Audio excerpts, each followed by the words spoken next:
चले आप बार करना। हाँ चल चल पूजा चल सामने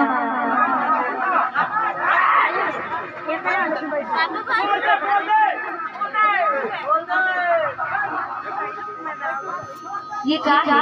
हाँ ले बता। ये कैसे क्या है? बोला अदालत तक ले जाबे।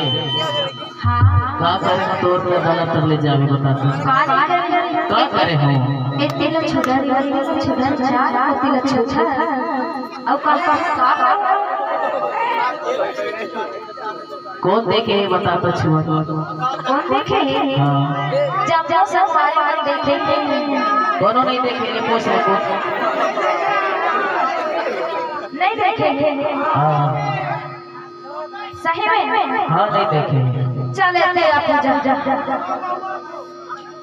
छोड़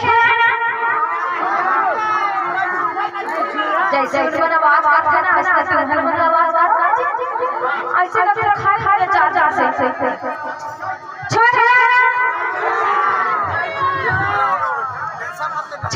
छोड़ेगा बाबा छोड़